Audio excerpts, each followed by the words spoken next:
It's 2022, baby. This is going to be the best year ever. And we're starting it off with episode 202 of Hotline League.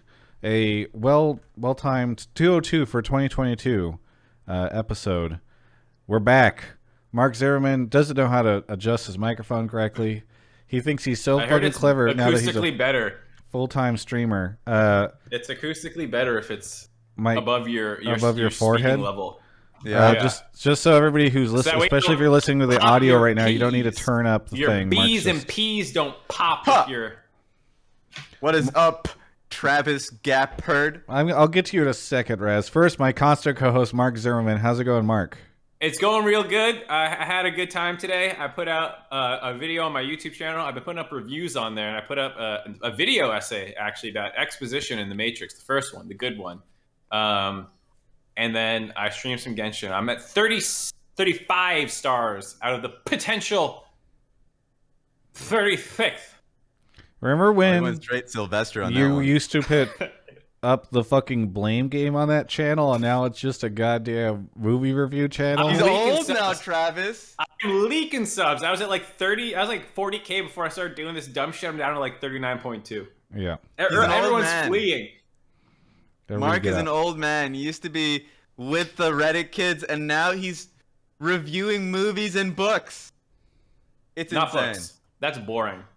I mean, you do that with Travis, don't you? Who would have a book channel? Yeah. Like a year and a half ago, and Travis gave up on it. No, it was a year ago. Our last one we did, and I've done one more recently than that. You just didn't do it with me because you don't read books anymore. Oh. Is he getting younger? Is he Benjamin Button? I'm reading right now. I'm reading N.K. Jemisin, the 5th season, after I just finished Three Body Problem. Cap. I read Warbreaker. Again. How's it going, Raz? Welcome back to the show. Thank you. I mean, I'm doing well. You know, everything's all good. New year. I will say you were too excited, Travis, of this new year because there's one person who didn't join us into 2022. I'm talking about Betty White. Anyways. Starting the show on a somber note, Raz. We're trying to keep things positive. I'm literally trying to just cut any momentum you have going into this new show. If you're trying to put in any positives, I will give you a negative. That's my goal.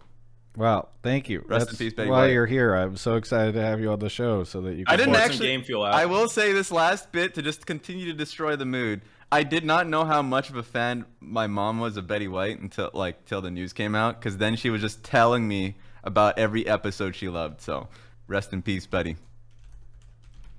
Well, John Madden. It was a brutal end to December. we're starting 2022 by thinking about those that we lost in 2021. Well, let's move on to a more hype note, which is just how did everybody spend the break? Mark, why don't you start us off? What did you do during the break? Well, I told you a fair amount about it already. In terms of the productive things I'm doing. Watched a bunch of movies and TV like always. Watched that Harry Potter 20th anniversary thing. It was okay. I heard it was not good. I mean, it's fine. Wait, which movie? It was a 20th anniversary of the original Harry Potter being released as a movie. Okay. Yeah. They got like people together to just kind of like stroke themselves off to how amazing it was. And like, I don't know, it was a nice nostalgia trip, and there were some cool moments, but a lot of it was just like, you know, them being like, wow, that was a huge part of my life. All right. Anyways. I thought the only thing I saw were clips of Emma Watson friend zoning Ron.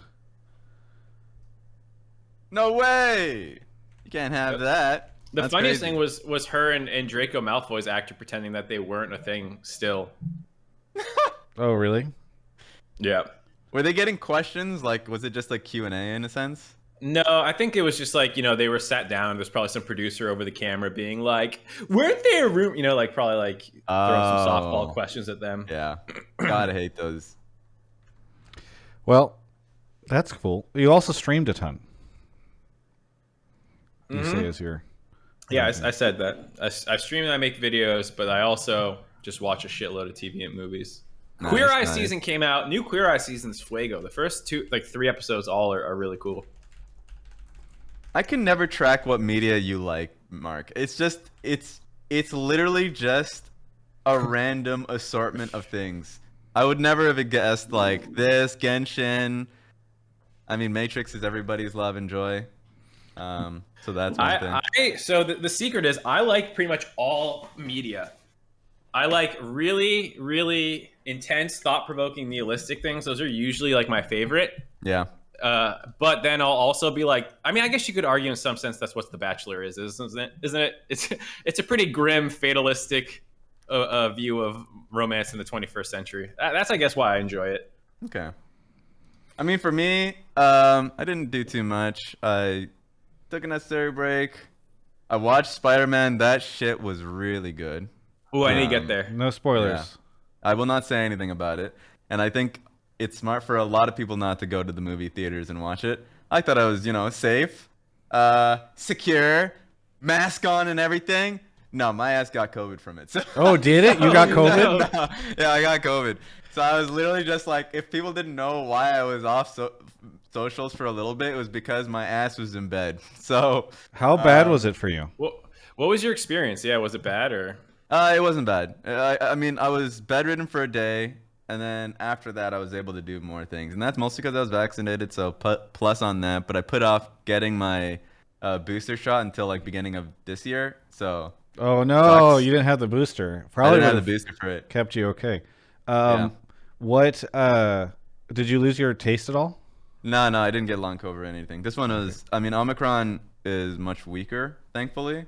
Yeah. But reading up all the cases of long COVID where people were like, not that they lost taste, but they tasted sewage when they were eating food. When I was hearing that, I was like, oh no. Yeah. Guys, it's over for me. If I can't enjoy food.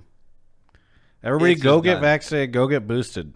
Get boosted, get vaccinated. Bro, the goddamn Spider-Man was great, COVID's turning into a gotcha system. It's like, oh, I got the 4-star version. I didn't get the loss of taste. Someone says, I does got that affect your rating of Spider-Man? No, it doesn't. I got Go to a cold like right before Christmas, and I was like, "Oh my god, I got it! I got COVID," and I was sad because some people might remember my mom is immunocompromised, and so I was gonna be bummed if I couldn't at least go see her on Christmas. And then I did 5 COVID tests, including a PCR test, and they all came out negative. And so I was like, okay, I guess it's just a cold. And Mark's partner also got a cold, and so I was like, wow, Yeah, I have a Ovally too. Yeah, everybody's got slammed with this cold as well. We- So It's we done a definitely one of the weirdest seasons because there was an increase in cold and flus. So Yeah. like people definitely thought they got COVID because of it. yeah, but I mean, this reminds me of like, remember when so many people were like, I think I got COVID before it came to America back in December of 2019. My Before it, dad- really...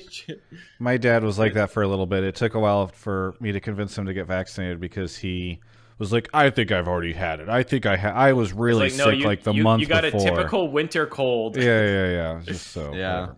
Anyway, anything else, Raz? You play any games? You do anything?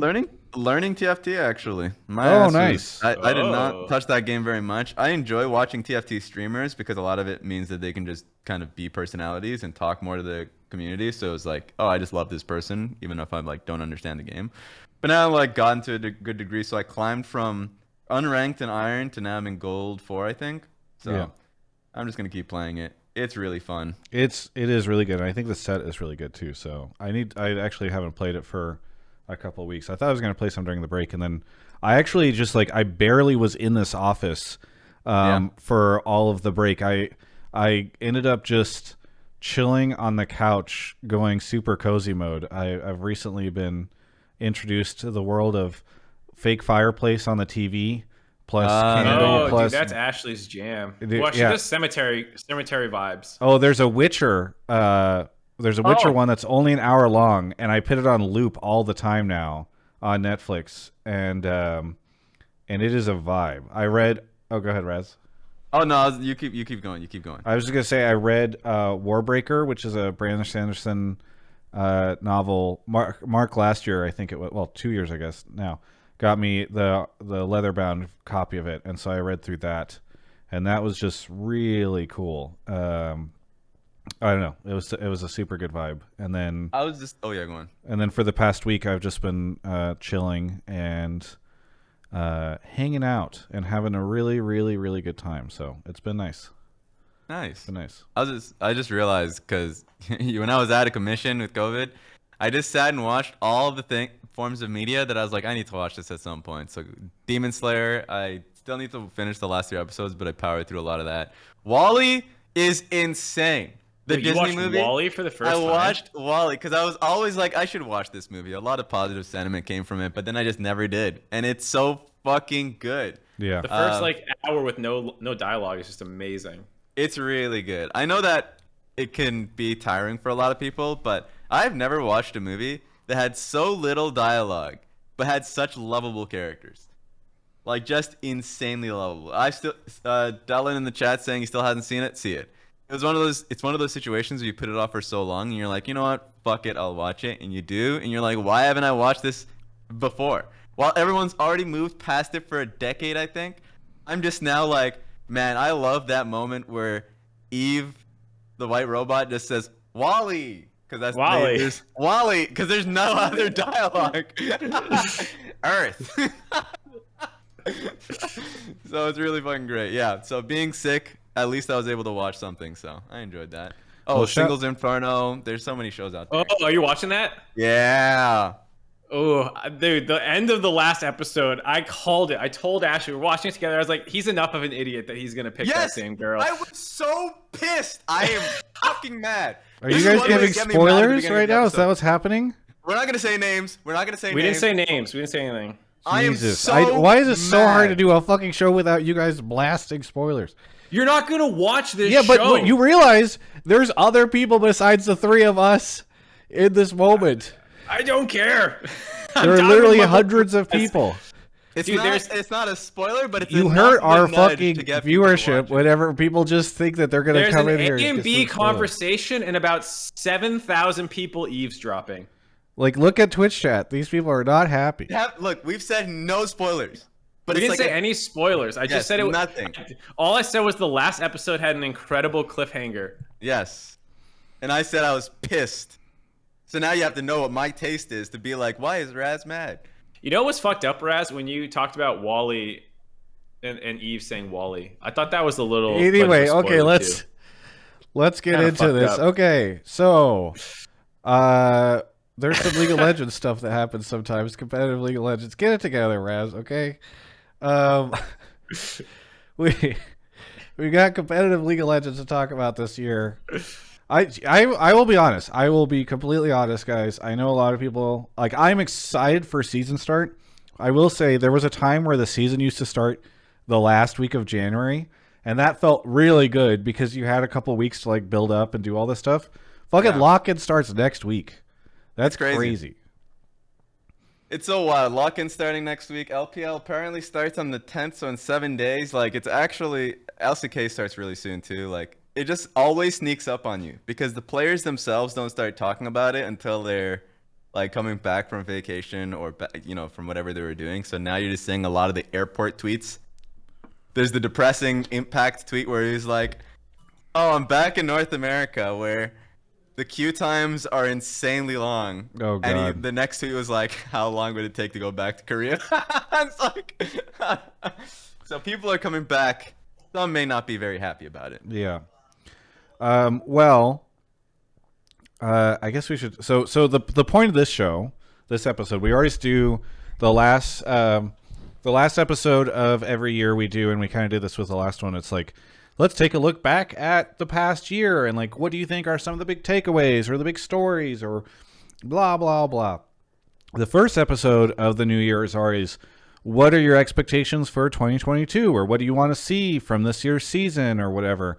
One of the things that I think the only thing that's popped up so far is Riot came out and basically said they're calling it the 10-year anniversary, which is kind of weird. Maybe they should have called it 10 years of LCS or whatever, because people are like, well, it's kind of weird to call it the anniversary whenever it's been 9 years and now we're doing the 10th year. Normally you don't celebrate 2 years of being together after your first year of being together, for instance. But regardless, that's one of the things that they said where they're going to have a bunch of sort of highlighting the history of the past decade of LCS or the 10 years of LCS or whatever, and then they go into North America. So that's a big thing. So maybe folks want to talk about that or what that means, or if there are hopes that they have for this year.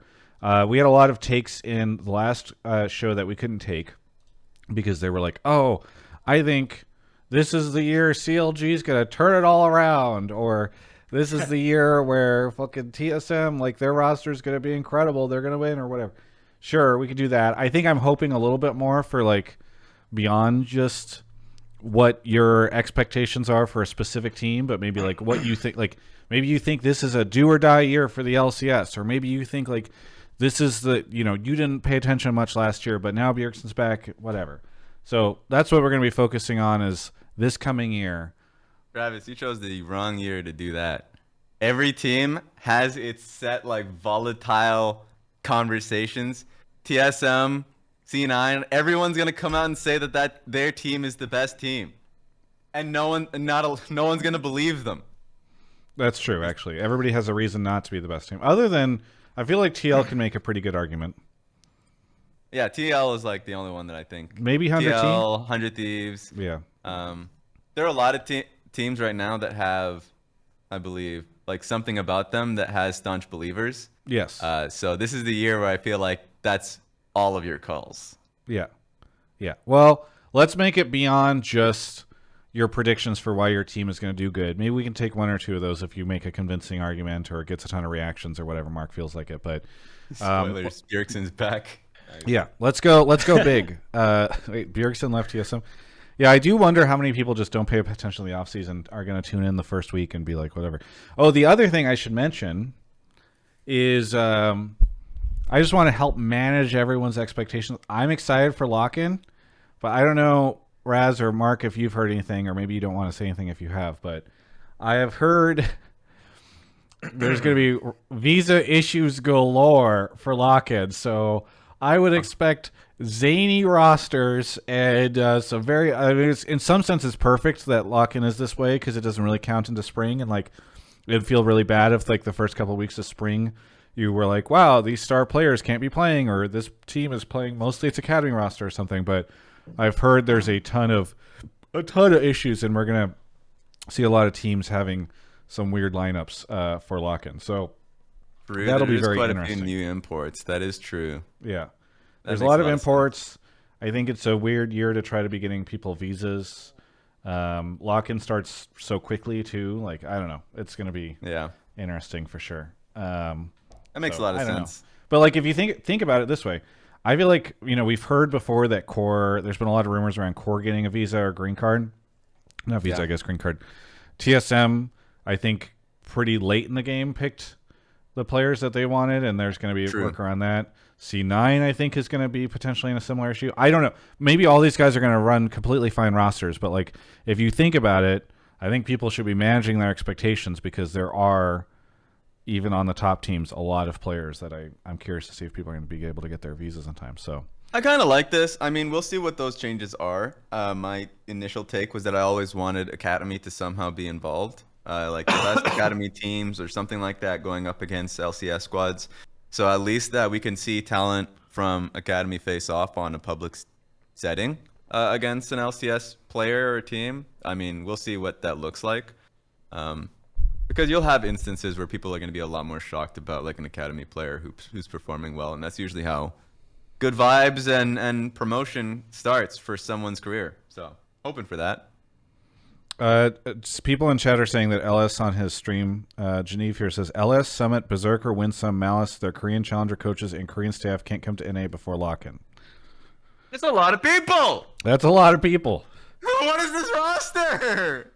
No, it's a lot. I mean, Malice was never going to be their jungler on that one, but who is this? Blabber. They put Zven. Is Zven technically on the roster? I don't know. He is. So Zven, in the video that they put output, it was Zven who's going to be scrimming with the academy team consistently, but King is going to be the one playing in the academy stage. It's the most fucked up situation, but like at least in this setting, Zven can actually play on stage. Well, I think. I don't know if they can't, because my understanding is you're only allowed to have was it 2 import players on your main roster and 2 on your academy roster? You're only allowed to have like 4 in total, or is it 5? I'm trying to remember how many they have. It's 3 from a major region. Okay. Well, they can't exactly get all their Korean players over for the lock-in, so they can probably do stuff like 3 total. Darshan, Blabber, yeah. Zven is probably going to be that. So, like, I think they can do it with Zven. Worst case, like, they can have King in as well, so I think them not having Berserk is not that bad, but them not having their actual bot lane in Winsome and Berserk playing is going to be pretty bad. I think, fortunately, at least for, like, Fudge, I mean, maybe this is getting a little too far into the actual takes, but, like, at least Fudge will have time to practice with Blabber against LCS mids in a competitive environment. Dude, this lock-in is going to be like Fudge's lock-in all over again, right? He's going to show up and people are going to be like, "Oh man, we're not sure about Fudge." Like, he's going to get dumpstered by Someday in mid lane. Yeah, exactly. Like things are going to be weird for him all over again, and then he's just realized that redemption stories are the way to go, and so just fuck around and lock in, and then crush everybody later on. It's funny. I'm interested in what it'll look like. Genevieve says they're going to be playing Darshan, Blabber, Fudge, Zven, and Isles. Max is their coach. Yeah, I like that roster. That is it is a cool roster. It is also nowhere near close to what their actual roster is going to be. So exactly. At the very least, and by the way, we should not expect C9 to be the only one to be having a lot of these issues. So again, I think lock-in will be fun. I'm excited for it, but I also am like glad that it exists in a sense because everybody's gonna be such a shit show. Yeah. I mean, just as a reminder for people, like this is when actual leagues would be starting up. So if there was no lock-in, they would just be starting the regular season, and you would just have the what's it called? Teams would be starting with weird deficits and stuff. So I think it's still a positive. I think what sucks for C9 is they definitely need practice time because they're the team starting with the least, I would say the most amount to work with. Different language roster, Fudge starting up in mid lane, rookie support, like all of these things that they need experience with working as a team. They're never having that opportunity to actually play as a 5. So that hopefully they can at least, I don't know. We'll see. It'll be a slow start for the season. I mean, there's a Reddit thread right now in the C9 subreddit where apparently LS also said their visa and legal issues might last a month to fix. So hopefully it's ready in time for spring, but it's one of those things, it's not totally new, but like, you know, teams have like Echo Fox back in the day, like they just didn't have their players for like a month or something. It's not totally out of the world, but it does suck to not have teams ready to go so consistently in North America. Like it's not even out of the ordinary that this happens in North America, which just sucks. Supposedly Golden Guardians also not going to be running their main roster. Yeah, I was concerned because I heard that Pride Stalker wasn't in North America yet, which is like a big positive to Team Liquid, by the way, even though they're probably not going to be starting with Core JJ because of the green card issue. I mean, they got Whippo and Hansam in really early. Yeah. So they actually have been playing together. They've also been playing in in-houses and stuff like that. So they've actually are, funny enough, the team that will probably have the best start because they were really prepared with their teams.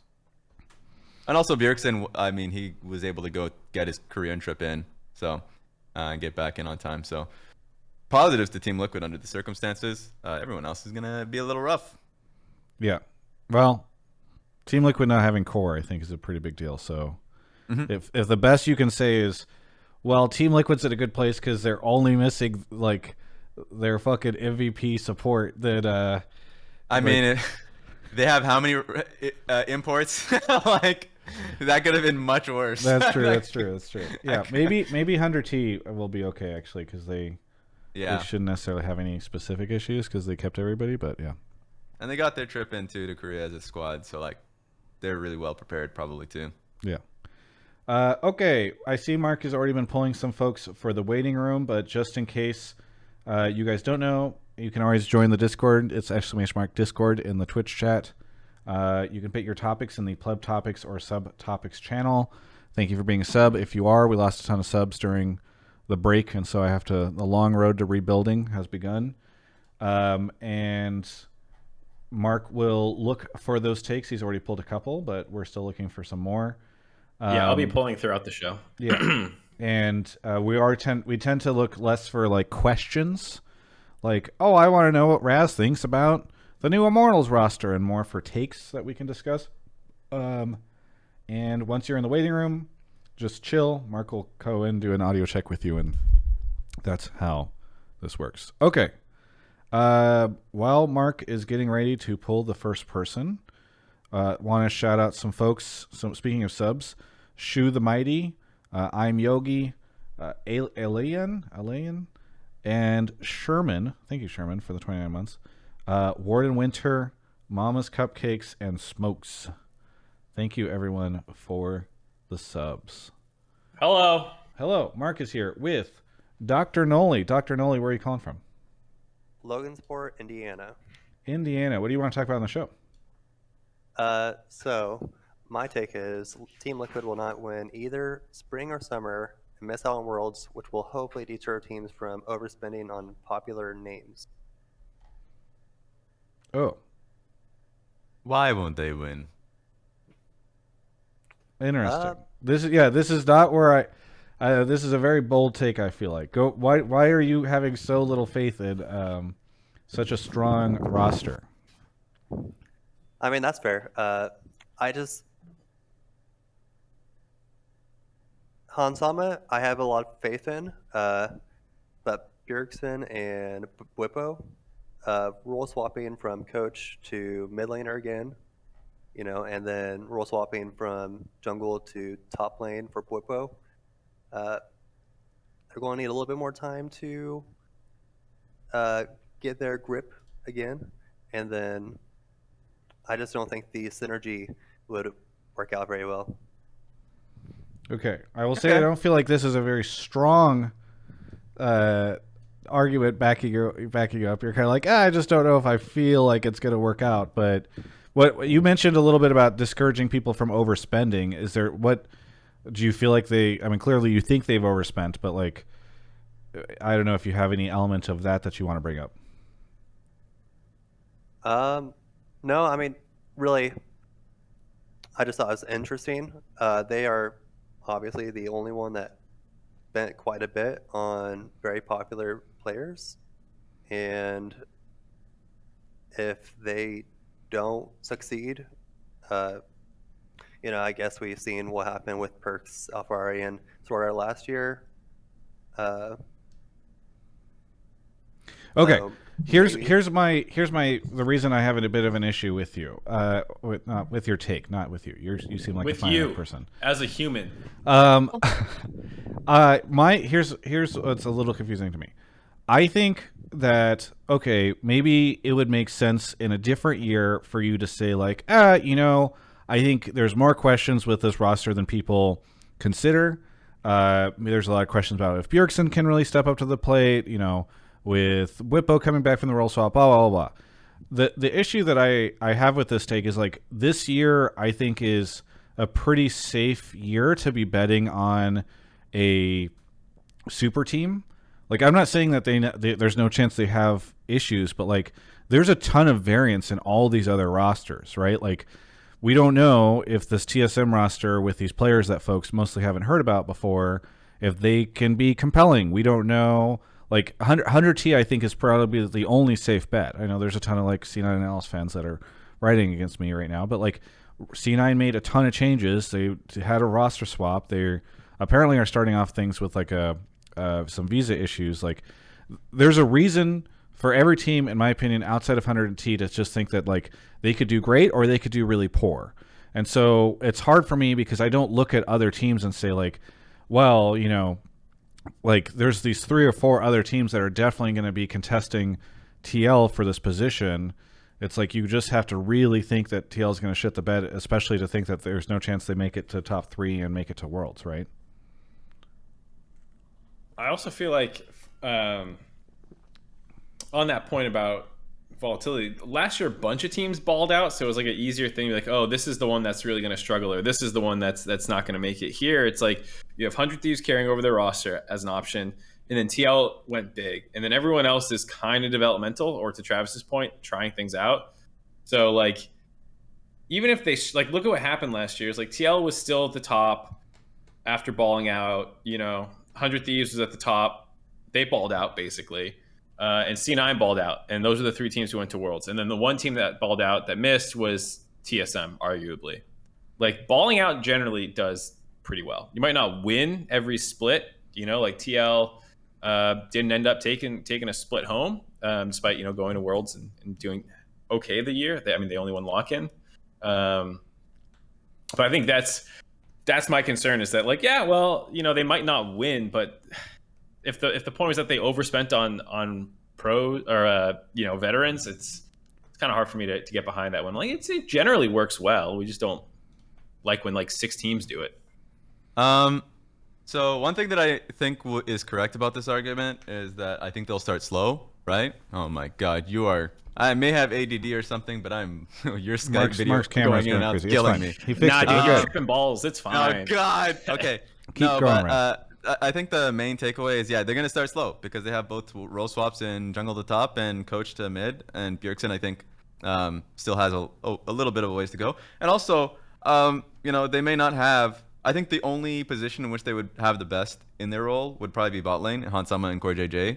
Because I would say Summit, Inspired, Abadaga would be like the best mid, top, and jungle.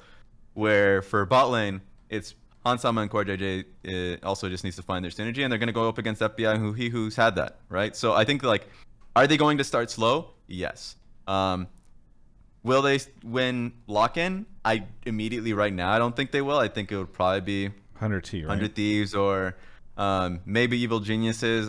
We just need to see what the roster changes would look like with visa problems actually happening. But I think they have insane work ethic in Whippo. Like, I remember when I doubted Whippo being a strong jungler when he moved in, and he instantly like destroyed that by spamming jungle games.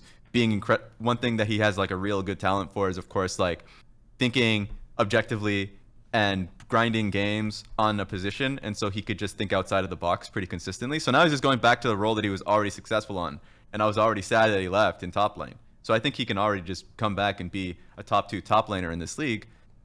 Same goes for Bjergsen. I think that they'll win a championship, probably spring. They'll definitely be competitive for summer. I can never really talk about like the whole money game of whether it's going to be worth it or not. That just comes down to the organization. But this is a roster that we haven't even talked about bringing Gyoto as a coach. So even when I had the question of, okay, you have like 5, rather experienced players and veterans, like, oh, will they see the game in the same way? They have Gyoto, not a fucking problem for me. So I think their players are hungry. They're a team that's built very specifically to play to mid and bot lane, and I think they will succeed in those lanes. So I have a lot of faith. Let me follow up and kind of evolve the take a little bit. I'm kind of curious. What do you guys think?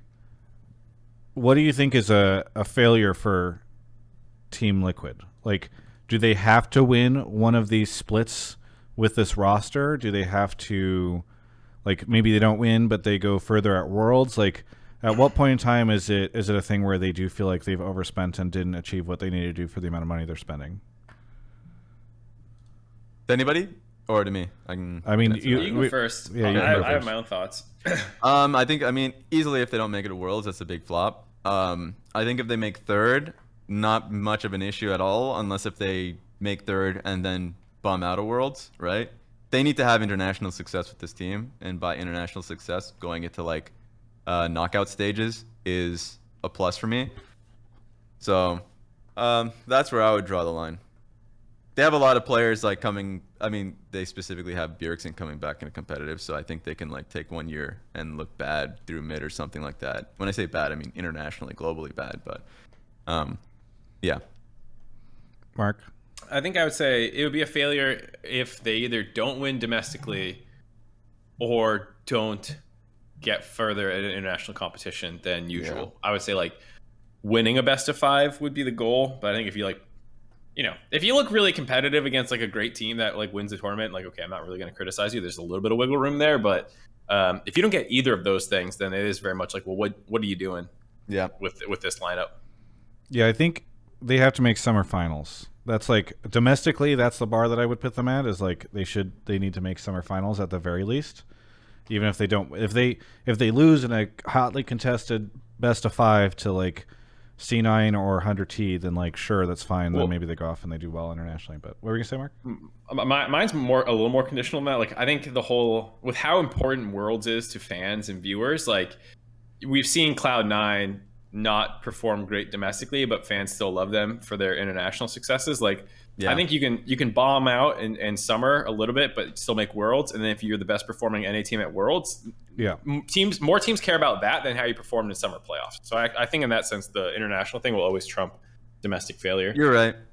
I would say it's one or the other. You at least either have to win a domestic championship or you have to have a strong showing internationally.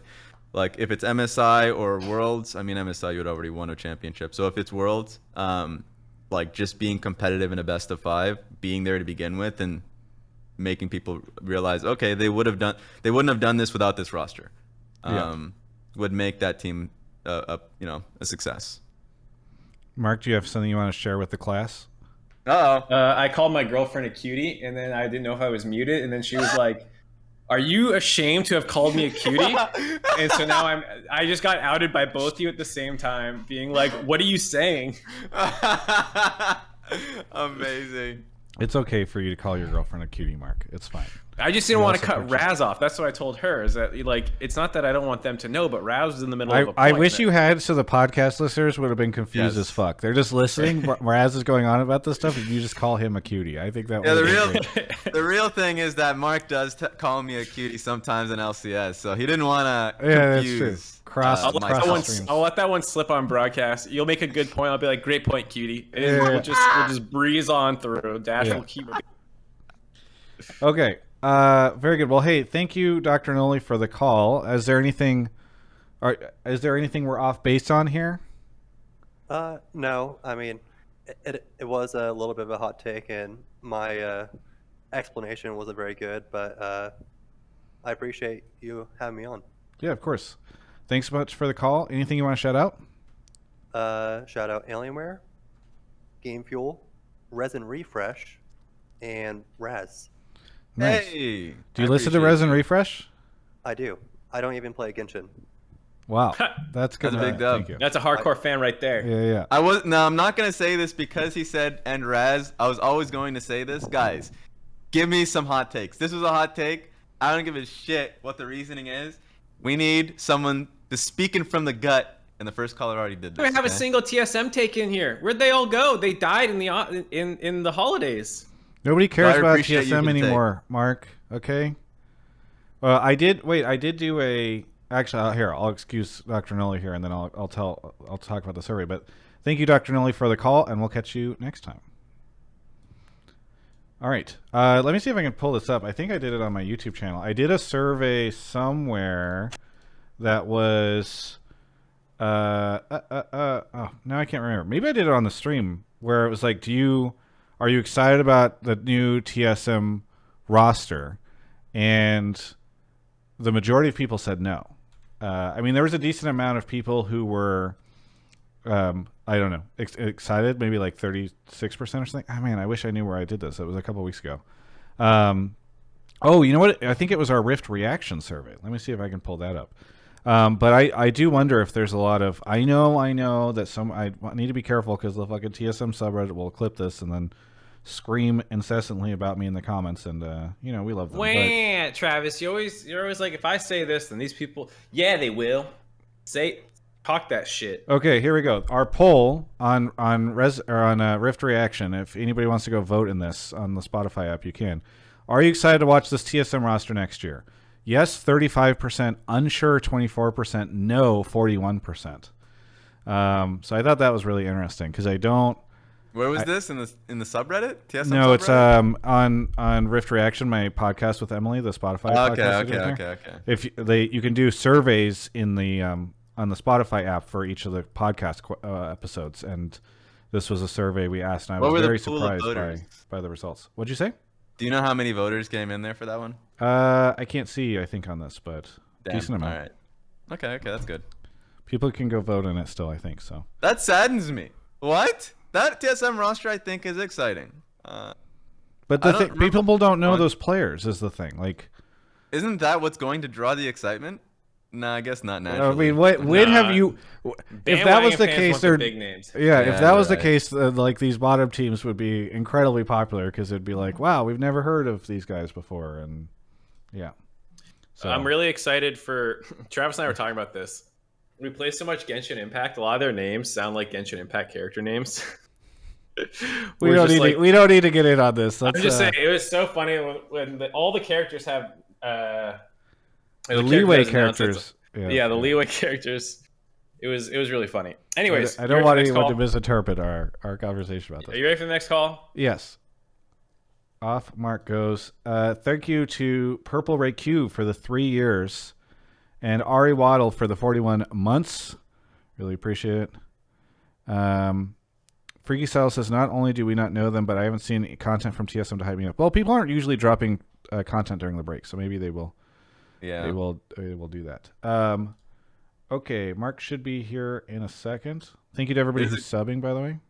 Yeah, it is a classic case of people want to know personality or something from a player that's coming out from abroad. And yeah, we haven't gotten that yet, so that's fair. Nowak is here. Nowak, where are you calling from? I'm calling from Columbia, Illinois. Wait, where? Columbia, Illinois. It's on the Illinois side of the Mississippi, across from St. Louis. Gotcha. Wait, was the last caller Illinois too? I think so. He was Indiana. I don't know where Indiana is. It was an I state. Nowak, what do you want to talk about on the show? So yeah, my take is that the decision for C9 to extend and keep Zven will go down as one of the smartest, if not the best move of the offseason. Just because of the safety that comes with the move and considering his high level of success over the past couple of seasons. I think something we saw with T1 work pretty well last year, having both Teddy and Gumayusi, giving Guma the time to develop while still having a consistent player, I think just meshes well overall for the team and just gives them a high floor and high ceiling at the AD carry position. I'm very curious if they're actually. I need more clarity on if they can even use Zven though. Okay, I can talk about it because in the video, the idea behind it is that Zven is going to be scrimming with the academy team, and the in-houses between the main team and the academy team will primarily have Zven, but because of the import rules, they cannot have Zven playing with them on stage or in academy official games. So it'll be it'll be King instead who will be playing in those games. So it's a little weirder, but Zven will be in competitive shape. He will be playing consistently with the organization. So does that mean King is not going to be like whatever he runs out into the academy games? Like he's getting thrown to the wolves. Yeah. That's really interesting. The idea behind it is to have the most competitive team and to make their main team better. Yeah, and to the caller's point, Winsome and Zven are both imports, so they'll be able to work together. Yeah. Isles is Osh, so he's not an import, and Winsome has declared as an NA player because he has dual citizenship, I believe. Yeah. Gotcha. Pretty sure. So your take one more time, Nowak, is it's just really good that they're keeping Zven around because it's like a good. Because he can't be a backup, right? Like I guess at a certain point, maybe they can until roster locks, and they could just like bring him in and out. I don't know enough about how many times you can like swap players in and out of your roster, but I don't think that they could just decide to run Zven if things are not working out, which I believe is kind of what your take was, right, Nowak? Okay, yeah, I'm not sure how the whole rule works. My apologies. I'm just kind of thinking of it from a situation with like. No. I understand. It's complicated. It's kind of weird. Yeah. Yeah. But, yeah. My understanding is that the only concern would be because they have Summit and Berserk, so they can still use Zven if things aren't working out for Berserk. So I agree with the take. I do think that it's great to have him in your back pocket, mostly for Spring Split. If Spring Split doesn't work out for Berserk and Zven is just performing better behind the scenes, they can just use them. And then for summer split, yeah, you would have Zven on contract. He would already be working with your team. So I think it's a positive. I think the only thing that I would have a problem with is that that's the role that I'm the least concerned with. I'm just concerned with their support role. Like, I think they made I don't know if they made the decision or whatever, but like losing Vulcan was pretty large for me. And now you have your main support and backup support being very green. So they don't really have a safe option there. That's my problem. Hint of line in Twitch chat says Berserker was promised starter as a part of his contract, by the way. Do you know the actual... To be clear, it's just a random person in the Twitch chat, so we're not sure. It's a random person in Twitch chat, so like, one, who knows how true it is, but two, even if it is true, how is it written? Because if it's like you're guaranteed starter for the year, even if you're like straight running it down, like, yeah, it's what they said. But if it's something where like that can be a verbal thing, but things change, things are fluid. If he has a horrible attitude, or something, I wouldn't be surprised if it's like, all right, well, we told you were the starter, but you're intentionally ruining scrims for us. So yeah, that's gonna be impossible to verify unless if like LS or someone said this publicly. And in the end of the day, what they did make a mention in their video was that the best player would perform. Like if somehow Copy was the better mid laner than Fudge, then Copy would be the one playing. And so I would imagine that that's the same idea with the bot lane. Like, if somehow if Zven was just the better player, even with Berserk learning all these things and concepts, all these things, then they'll just play Zven. So it's like, I always view this so much like with every other team, that this is just like they're using Spring Split experimentally. Like, if it doesn't work out, that they do have Zven in their back pocket, which I think like the main take was very positive in that. It feels like it's fail safe with having Zven as long as he wants to be a part of the team. Yeah, I overall like the idea. I mean, 10-man rosters have always been something I haven't loved, because usually it's like, well, we just don't know who we like more. But this isn't like that kind of 10-man roster, it seems. It's like, well, here's our actual starting roster that we like, and then this is more of a practice squad more than like a 10-man roster. So I kind of agree with the caller's point about like keeping Zven around to make sure that practice squad is good, Zven being willing to do that. Like, all those things bode well for the idea. Maybe it'll come apart, but like, it's something that people haven't really done since Sister Team stuff. People have probably never really done it in the West either. What I liked when I was in Golden Guardians for a bit, and I liked the idea where you definitely don't want it seeming incredibly unstable, where there's no sense of security for players, right, that are starting, and they want to feel as if that they're given a chance to learn from their mistakes. But still giving like windows as the season goes on that are long term, that'll be like, oh, if this person's just literally playing better for about like 3-4 weeks or something like that, then it's a difficult decision. It's a serious discussion rather than, okay, I mean, he's just playing better, so next week this motherfucker, you're out. So like still having a window that's there, but like seldom, I think is a good decision. Thank you, Nowak, for the call. Anything you want to shout out before we take a quick break? Shout out the usuals, Game Fuel, Alienware. Also shout out to Doinv for leaking all of the LPL roster moves for this offseason. That was pretty clutch and funny to follow along with. Also, final shout out to the Cleveland Browns. Their punter just got hurt last possession. And then they had that hype roster, and then now they missed the playoffs again. So sucks. Yeah. What the hell? I hate it when that happens. Thank you, Noah, for the call. Darn Browns. I'll catch you later. Have you seen that video of the Browns fan who's like, it's like 10 years old or something? He's like walking up after a game that they lost. And he's like, I'm sick and tired of fucking losing. People always link it in threads After for like NA, CLG fans or stuff like that. I haven't seen it. I need to see that. It's pretty let good. me find You this should go for find you. it. Yeah. Well, Travis does the ad read. Yeah. You doing an ad read now? I am doing the ad read. It is time to talk about Alienware. I actually see one of the Alienware folks in the Twitch chat right now. It's always cool whenever they drop by. Shout out to her. I want to talk about how awesome it has been having Alienware around. We are in, I don't know if I should say this or whatever, but I've hinted at it. We're in renewal conversations with them right now for our 2022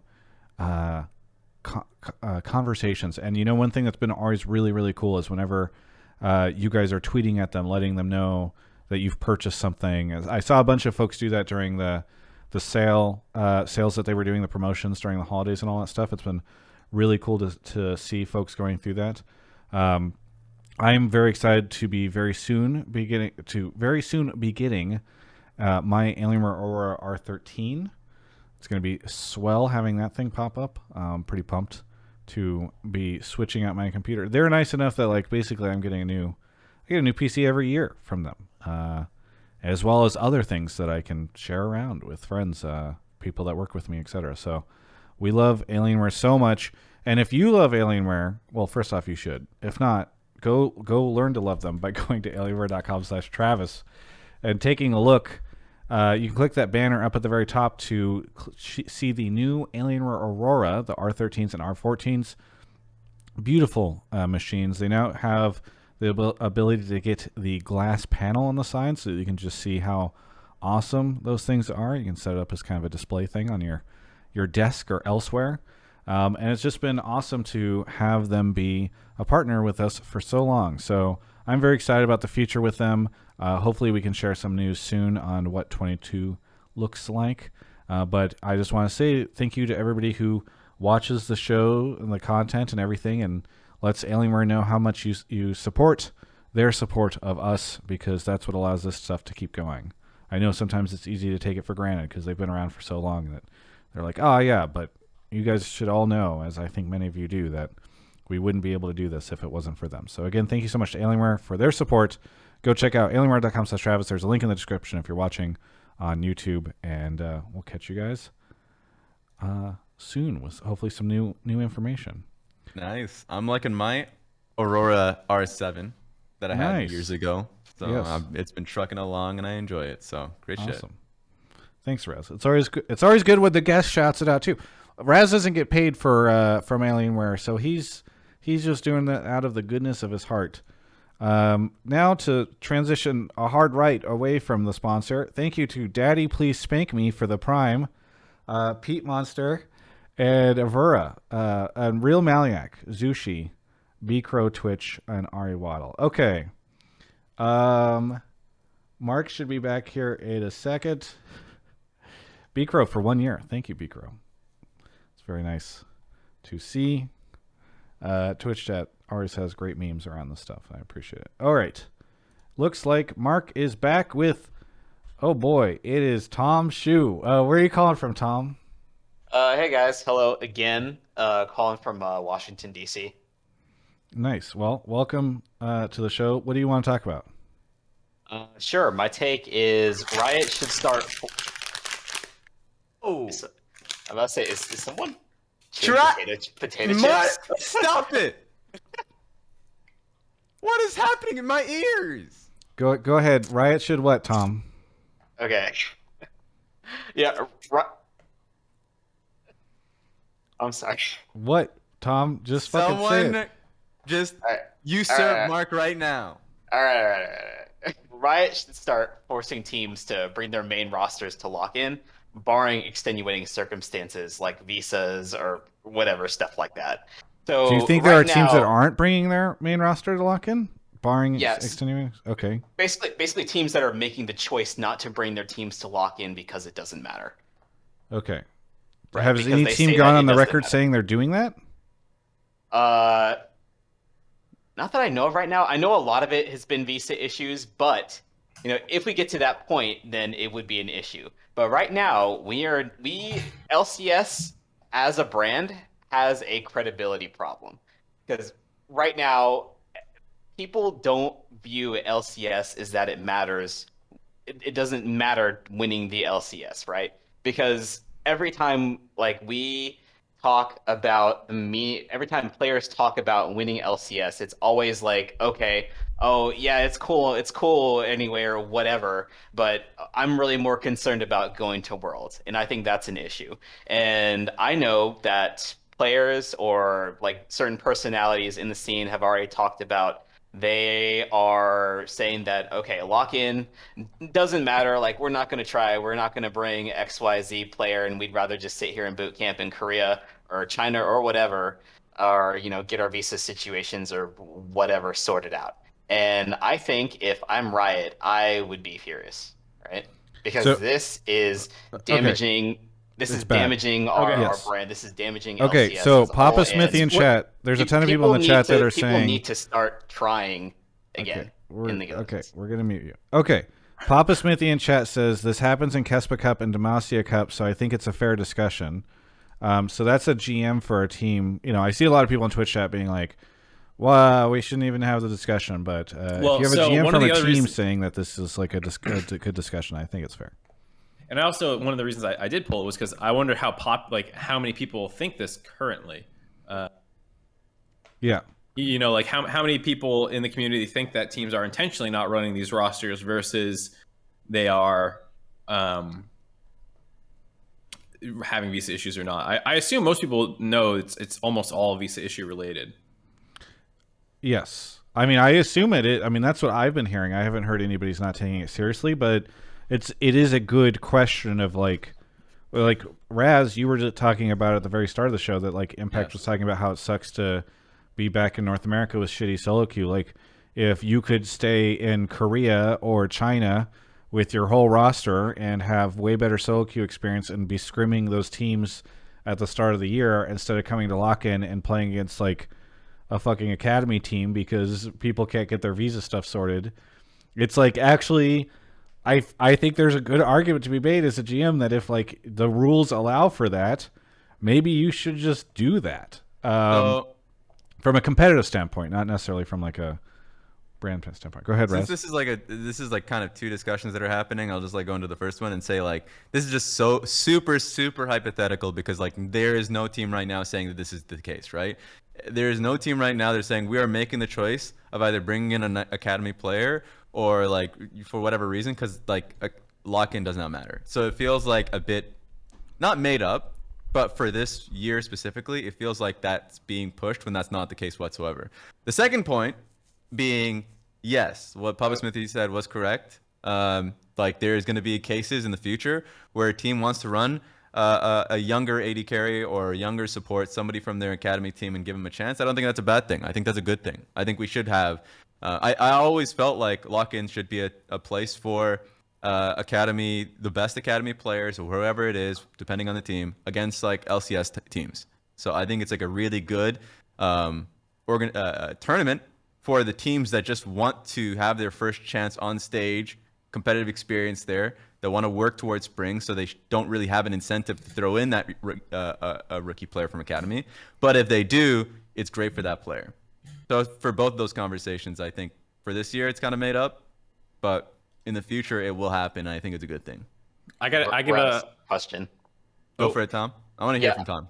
Yeah, I know we're talking about that it's purely hypothetical, but thinking about it behind the scenes, how many people are potentially saying that lock-in essentially doesn't matter? Like, I know everyone's saying that, oh, it's visa issues up front, and yeah, I get that's totally true.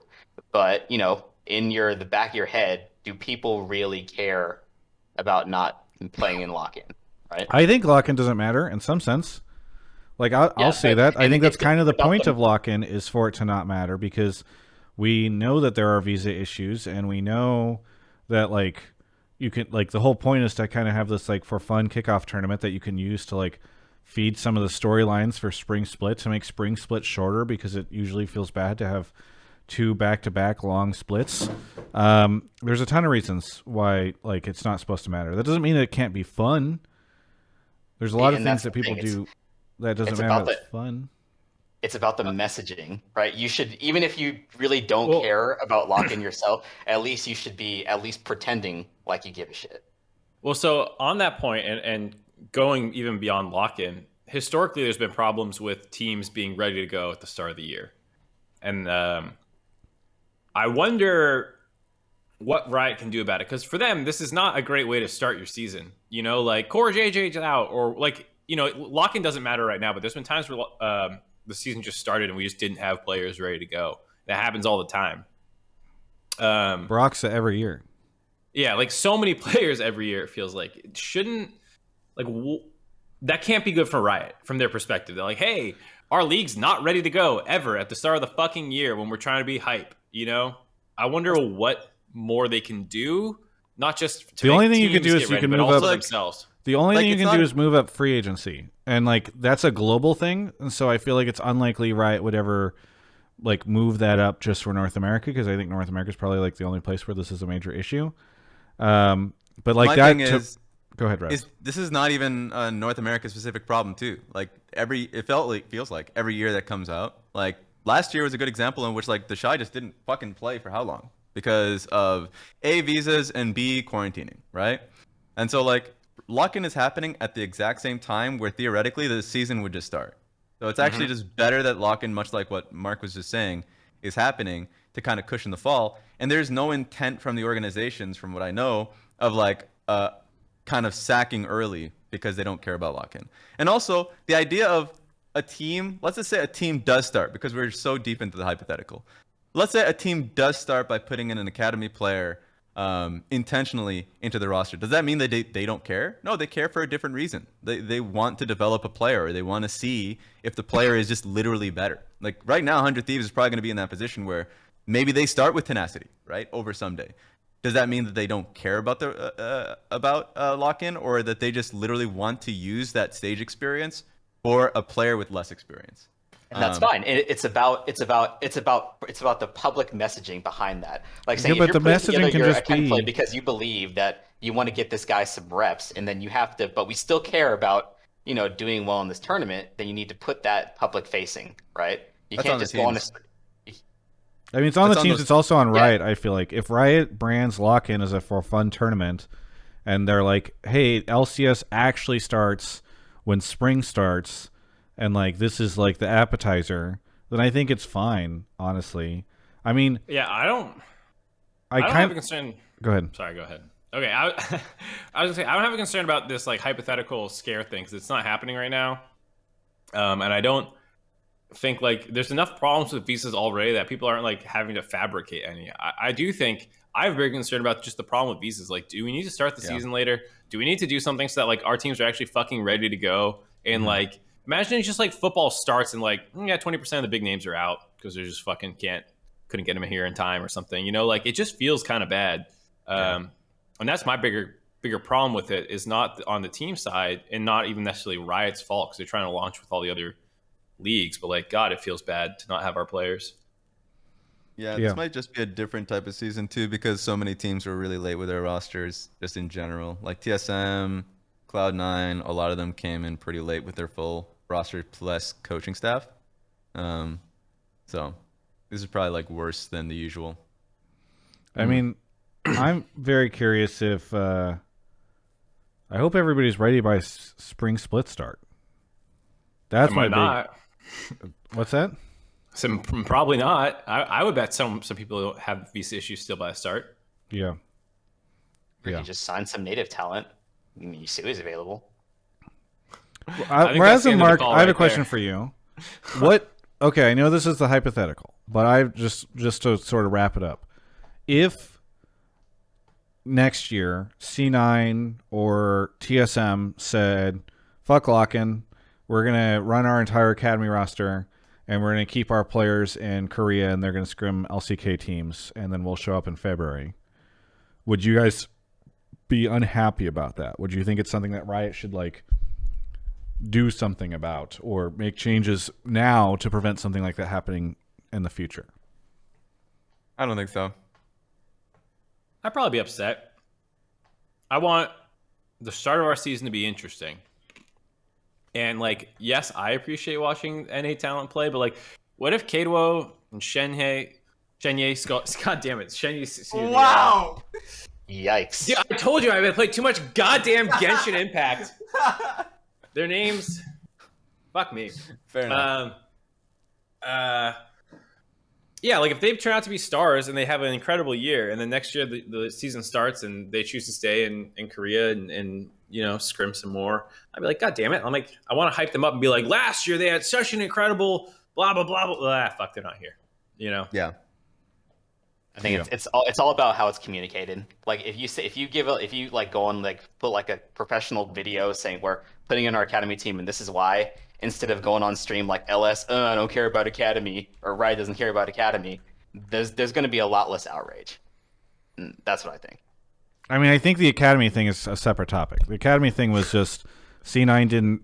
My guess is because it wouldn't be the first time they've had this issue. C9 did not know or did not think about how many players you're allowed to have on the with the rule set or whatever, and then they found out too late. Well, we have a topic coming up about that, so... Goodbye, TomShoe. Thank you for the call. Anything you want to shout out? Can I give a shout out to Ben Roethlisberger? He's about to win this game. I think it's supposed to be his final game in the what's it called, in Pittsburgh. Oh, yeah, congratulations to him. I know he's getting old and looking as stiff as the board right there, so it's time to hang it up. But great career. Thank you, Yep. I like TomShoe, that. for your call, and we'll catch you next time. Yep. Have a good one.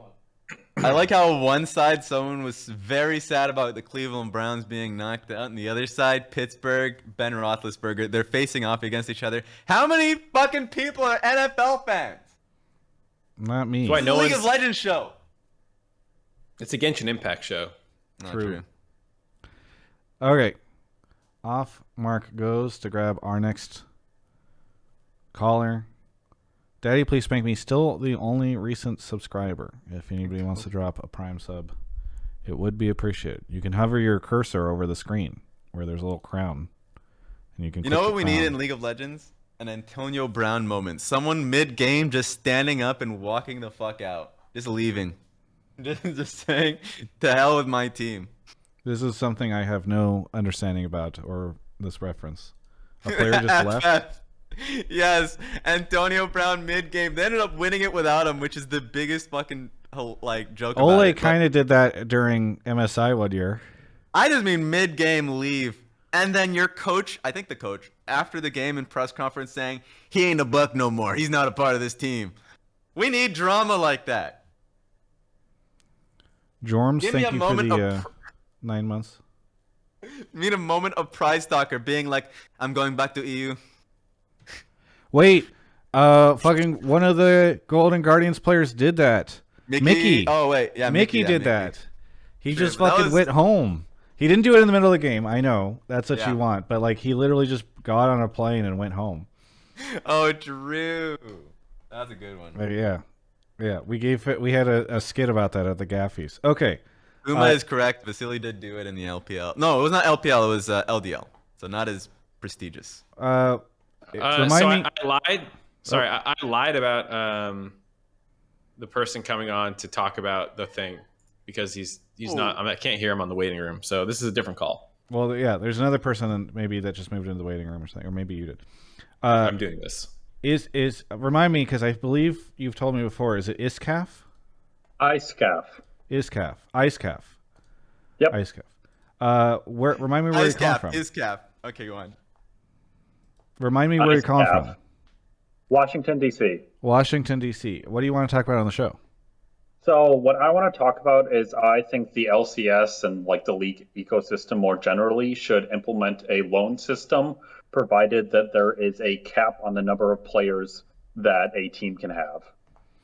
Okay, so what's very funny is on Rift Reaction, my show with Emily, our last episode of the year that we did last year, we had John Robinson on from 100T, and he had 5 ideas, and he also wanted a loan system. So tell me a little bit about how you would want it. Oh, and unsurprisingly, Papa Smithy in chat is championing it. It's very clearly a 100T initiative. Do you work for 100T, IceCaf, or is that part of it? I do not. Okay. Okay, so why is this a thing, and what would it look like? So I think really the model that I'd kind of base it off on is what Riot already does in Valorant.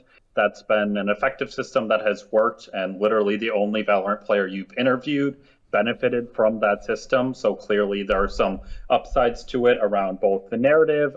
It's great for developing players, both to have people like Tenacity coming or Kenby coming and going to another LCS team for just a year for some of that LCS experience, but also if, let's say, a CLG at the end of the year, if someone's going for a big playoff push or something like that, then they're kind of incentivized to loan players in and out and kind of develop talent that way, which kind of leads to very hype storylines.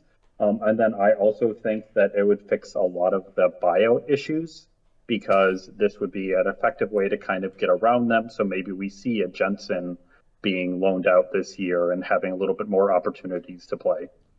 So one of my concerns, which I brought up with John about this, I know that this is in traditional sports, and so I don't know how it works there, but I think in LCS we already see or hear at least a lot of rumors about specific teams that are like maybe holding onto players under contracts for too long because they want to sell them to or sell their contract to somebody else for a lot of money. I wonder if it wouldn't become a thing where it's just like sign as many players as you can so that you can fucking loan them out like it's a car rental thing, enterprise car rental, enterprise player rental. Like, is that are there ways to combat that being a concern? Is it even a concern if that's the case? Is it fine for teams to do that because then those players at least would get LCS time? Like, I'm just kind of curious what you think. I think overall it would probably be fine, but if you really want to combat this system, you just put a hard cap on the number of players allowed on a team. Let's say something like they're allowed to have 12 players that could potentially play in the LCS, and that will kind of make it so there's only so much they can really do within that system. By the way, just a quick note is Night Fiend, who is the GM for Evil Geniuses, says Riot no longer accepts loans in Valorant. So I'm curious why if they were allowing it at one point in time, I'm curious what made them feel like they shouldn't do it anymore. All right. Yeah. Well, I'll throw it over to Mark or Raz. I don't know which one of you guys wants to kick us off here. I mean, give it to me. Give it. You to got me. it. No, you give it to me. Oh, Mark, give it to me. You got me confused. I was like, I thought you wanted the floor. I was like, oh, I'm giving him the floor. Oh, no. You guys are on a desk together. I trust you guys to figure this stuff out. That's what this is for. This is why we're working out the kinks right now. Yeah. One angle that I see a lot of Twitch talking about, like the top players or something that are getting loaned around, but I'm also like just thinking about a lot of the academy players for teams that people want to try them out a little bit beforehand. Like, let's say you thought you were going to do better this season and now you're not. Now there's just more ways to get players into your hands to get stage time with them. Not just moving around Jensen like the guy talked about, but like, let's say you were a team last year and you saw Tenacity doing well and you said, all right, let's loan him out for the rest of the year and put him on this team and get our hands on him and get some practice with him.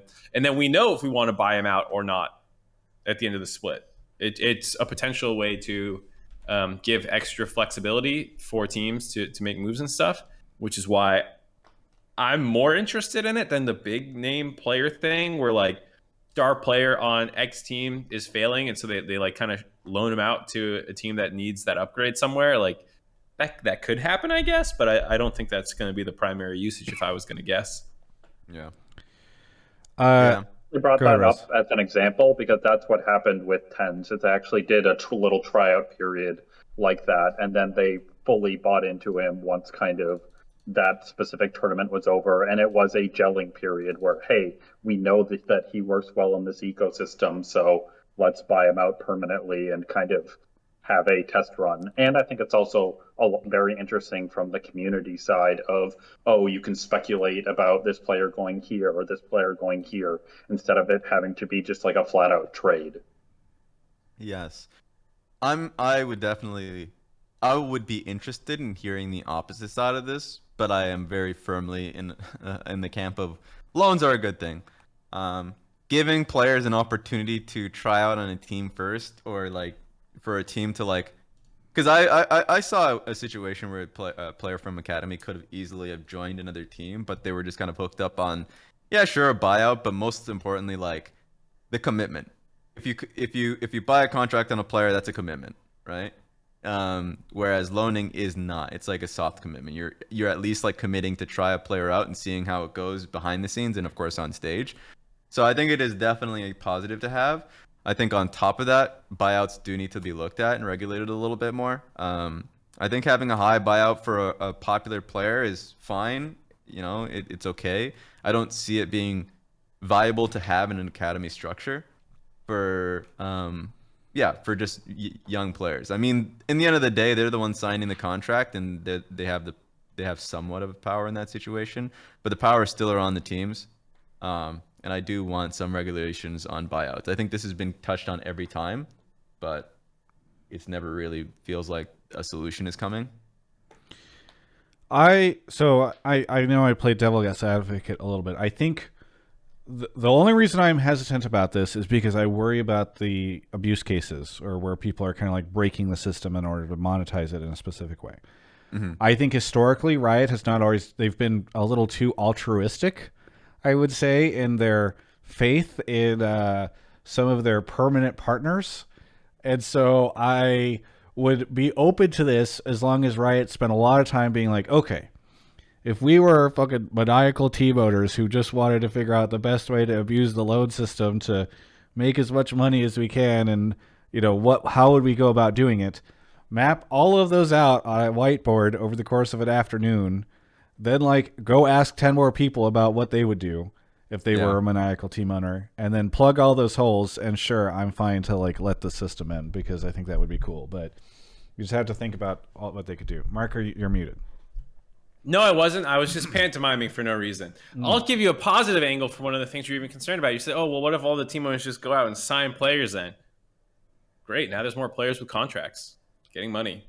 Is that is an upside, but if those players are if it's cool, I'm now signing 20 players so that I can loan 2 of them out for a ton of money and make back how much I'm paying these guys because I'm paying them academy or amateur minimum or something. Who are these extra 10 mythical players that every team is signing? You're signing 100 players out of nowhere. They're proving ground players now, aren't competing in proving ground or amateur or whatever. Where are they coming from? These are players who aren't getting signed now. They're probably stoked to get a contract. Yeah, maybe. Yeah, I think the only concern that I would have is that having a loan system would incentivize the current buyout system where you can have a substantially large buyouts in an academy player, because then, now your player can at least have access to other teams through a loan system. So I feel like you can't attack, in my opinion, loans without attacking buyouts as well. Otherwise, you're just going to have more teams throwing out millions. The problem is if you make it so that buyouts are lower, you have even less incentive to ever let your players join a different team, because then your most profitable method is signing them and loaning them repeatedly rather than ever letting them get buyouts or something. I don't know. Okay, whatever. Anyway, iscaf, thank you for the call. Iscaf. iscaf.